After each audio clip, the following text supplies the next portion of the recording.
To start the ribbing for the wrap, I'm going to make a slip knot.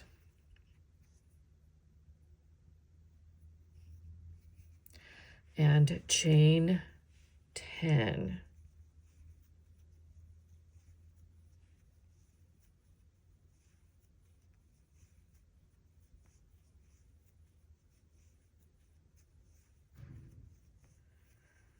All right, there's my chain. To do row 1, I'm going to single crochet in the second chain from the hook. So that's 1, 2. And single crochet in each chain across.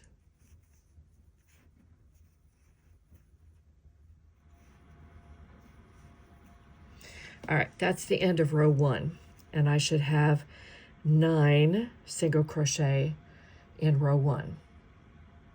For row 2, simply chain 1, turn, and we're going to work single crochets in the back loop only for this ribbing, beginning in the same stitch as the chain 1. So we'll single crochet back loop only all the way across. Now you'll notice that my piece is curling. That's normal for the way the single crochet behaves when it doesn't have much to latch onto. But I promise as you add rows to the ribbing, it will start to lay flat. If it doesn't, you can always go up a hook size, which I don't recommend because then it makes your ribbing a little bit too big for the scarf. But you can also block it so that it lays flat. So there are ways, and once you start working the body into it, it will definitely lay flat.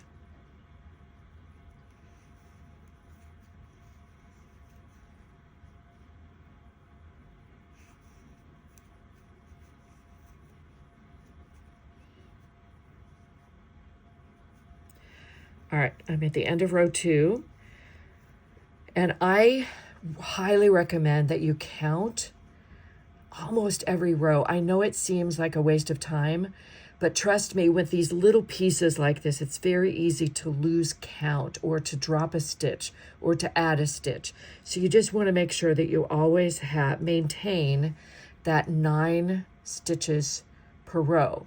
So that was row 2. For row 3 through 69, you're going to do exactly the same thing as row 2. Just keep repeating it. You chain 1, you turn, and you start working a single crochet in the back loop only. So I'm going to finish my ribbing and come back and show you how to start the body of the wrap. My ribbing is done, and for this demonstration, I'm using a much shorter ribbing than you'll have. You'll need to have 69 rows in your ribbing to make the body of the wrap work, but for our purposes here in the video, I'm using fewer rows just so that we can get through this a little bit faster.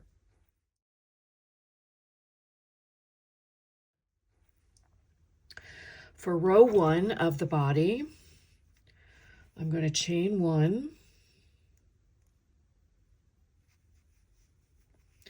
and I'm going to work a single crochet in the end of every row of ribbing.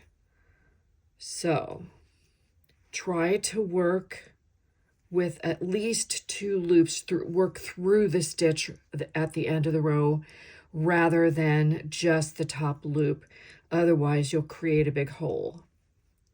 Sometimes it's a little bit difficult to get that hook through, but you can do it. So I'm going to work a single crochet in the end of each of these rows, and I will meet you at the end of row 1. I finished row 1 of the body. You can see I've worked single crochets in the ends of each of those ribbing rows. Count your stitches before you move on because the stitch count is really important, especially when we get into the stitch pattern starting in row 5.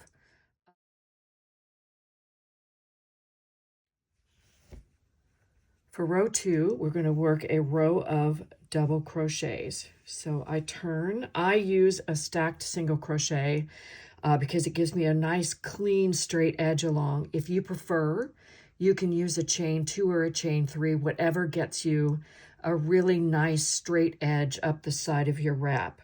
So I'm going to show you how to do a stacked single crochet. I work a single crochet in that same stitch, like so. To complete this stitch, I'm going to insert my hook in that left vertical bar, yarn over, pull up a loop, yarn over, pull through 2 loops, and that is my stacked single crochet. And for row 2, I'm simply going to work a double crochet in each stitch across. All right, I've finished row 2. I have double crocheted in each stitch across, and once again, I highly recommend that you count the stitches to make sure you have the requisite 69 double crochet. For row 3, simply going to chain 1 and single crochet in the same stitch as the chain and in each stitch across.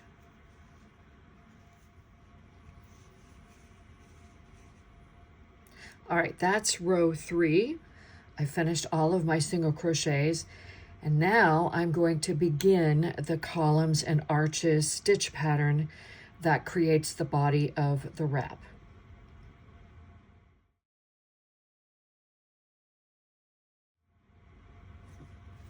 So for row 4, once again, I'm going to start this row with a stacked single crochet. Again, you can use a chain 2 or chain 3 if you desire, but I'm going to use the stacked single crochet. So I'm going to do that in the first stitch.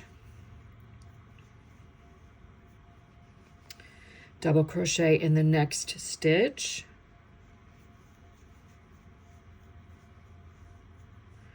Then chain 1. I'm going to skip 2 stitches, 1, 2, and in the next stitch, I'm going to do a spiked granny stitch. So it's going to look like this. So I'm going to double crochet in that stitch.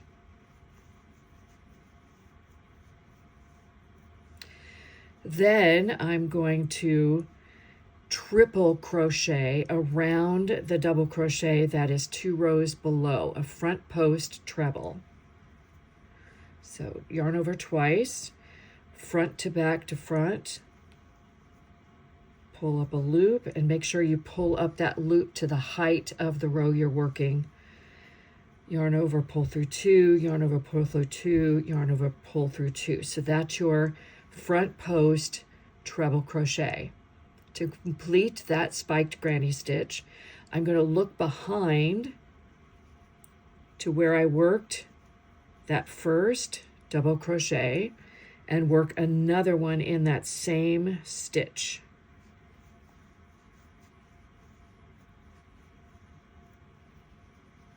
And that's what the spiked granny stitch looks like. Then I chain 1,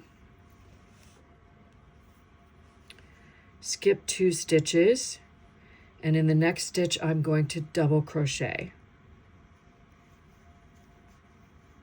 All right, let me show you the spiked granny stitch again. I chain 1, I skip 2, and then I double crochet in the next stitch.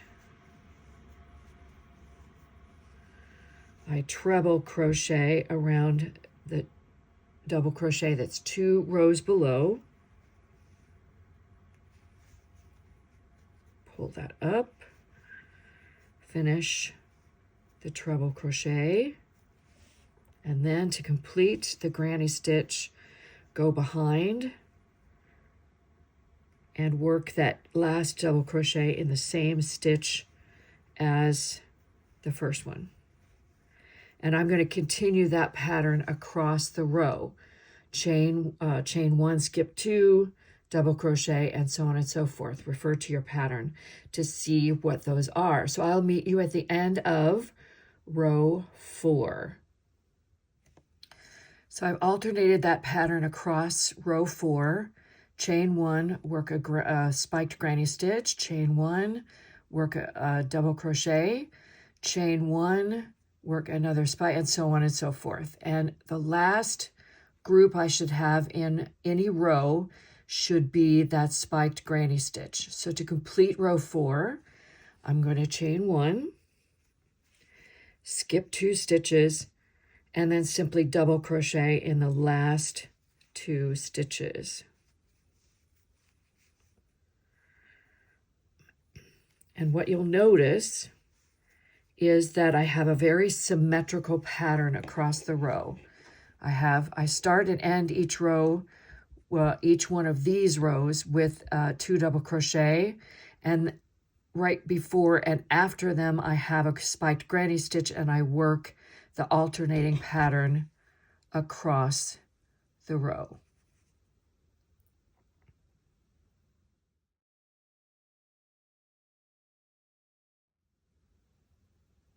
For row 5, I'm simply going to work a row of single crochet. So I chain 1,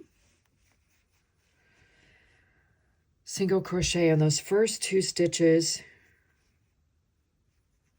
and then I'm going to single crochet in every chain space and stitch across. Okay, so that's the end of row 5, where I've worked a single crochet in every stitch and space across.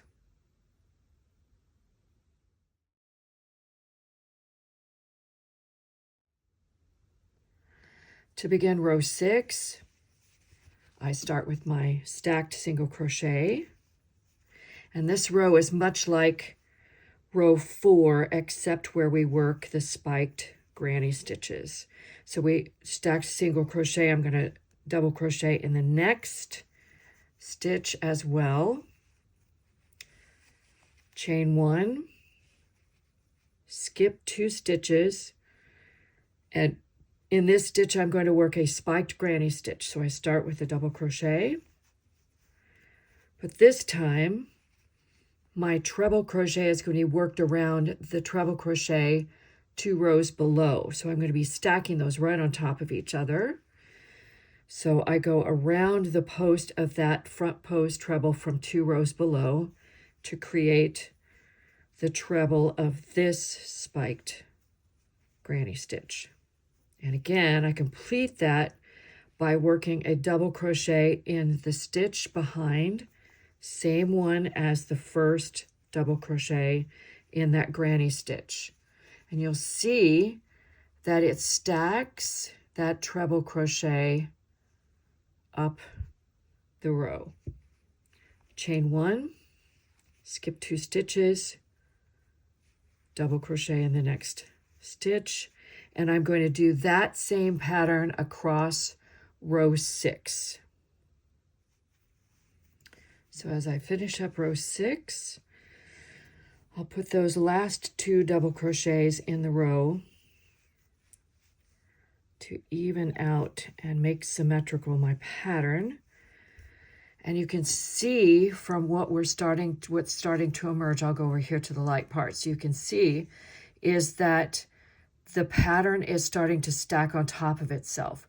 So all of the double crochets on the end stack on top of themselves. The spiked granny stitches tend to stack on top of each other, and so do the double crochets, so that the resulting fabric, after you get more rows, looks like columns and arches, which is the name of your stitch.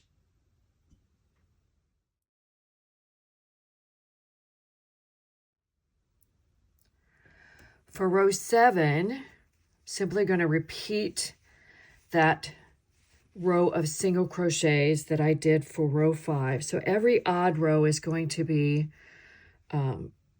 single crochets, and every even row is going to be that columns and arches pattern. So I'm not going to go ahead and finish up this row for you, but to finish the body of your shawl, you're simply going to repeat rows 6 and row 7 to get, or rows 5 and row 6, whichever ones the patterns say, but you're going to alternate a row of single crochets with the columns and arches stitch. When you get to the end of the body, there are 2 rows of single crochet added. So you'll do the single crochet row after your columns and arch and add 1 more single crochet row before you put the ribbing on the end.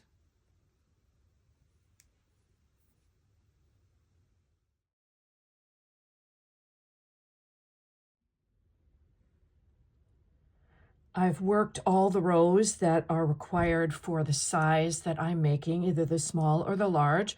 Both of them end with 2 rows of single crochet, so that's what you see here. So now it's time for us to put on the ribbing. To start the ribbing, I'm going to chain 10.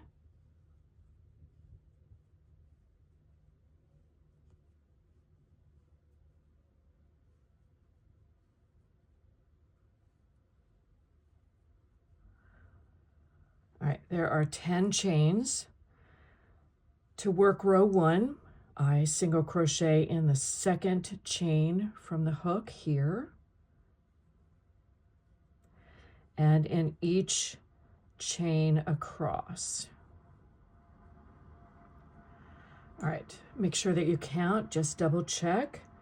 So 1, 2, 3, 4, 5, 6, 7, 8, 9. I should have 9 single crochet in that row. At the end of row 1, I need to attach that to the body. So what I'm going to do, I'll make sure that I have the body turned, but I'm going to slip stitch in the same stitch as the chain that attaches row 1 to the body. So I slip stitch there, and then I slip stitch in the next stitch. That brings my hook up to the height of the next row. Then I'm going to turn to work row 2 of the ribbing.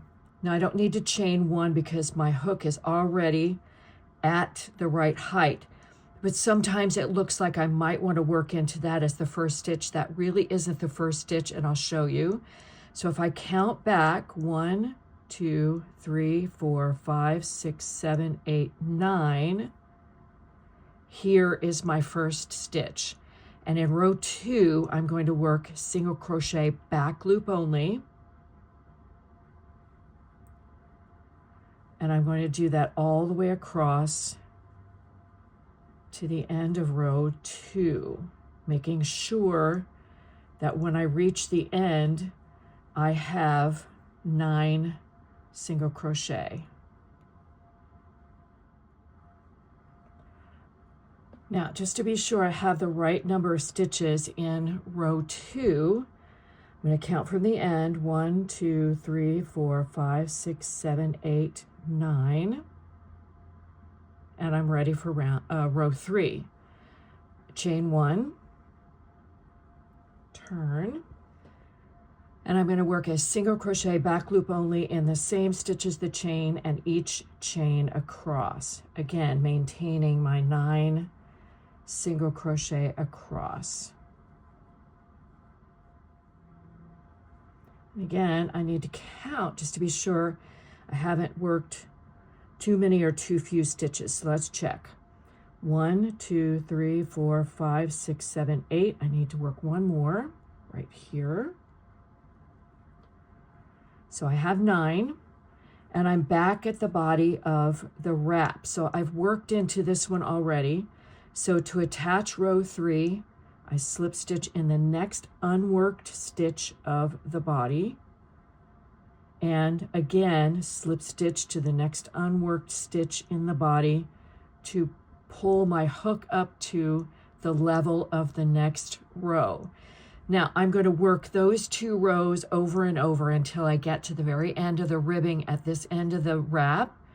When I get there, I will show you how to finish off the ribbing. Work the number of rows that are called for in the pattern, which is 69.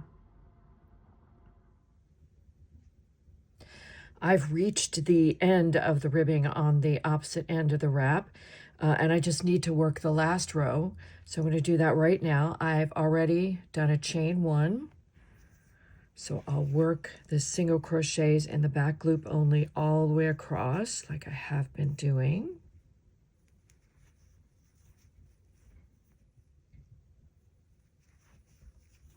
And just to be sure, I'm going to count to make sure I have 9 stitches. I do. So the last step in finishing the ribbing is to do that last slip stitch to connect this row to the body of the wrap. So I'm going to do that right now. And once I've done that, I'm all finished. I'm going to fasten that off. And this is a little glimpse of what my ribbing looks like on the opposite end of the scarf of the wrap. All right, you are all done. Weave in the ends. You might want to block the body of the wrap just to open up the stitches and make it look a little bit nicer. But otherwise, you are ready to wear your wrap.